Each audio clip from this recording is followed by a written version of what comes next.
બંધ કરી મીરાબાઈ ને પાછા વળ્યા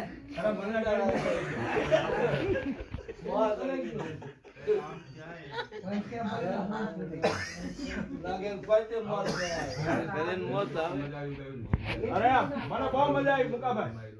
એના મોજ કેટલી આવી એ તો 84 માં જાય ભૂલી જાય 85 નું કઈ દે એવું કઈ નો જય માતાજી જય નારાયણ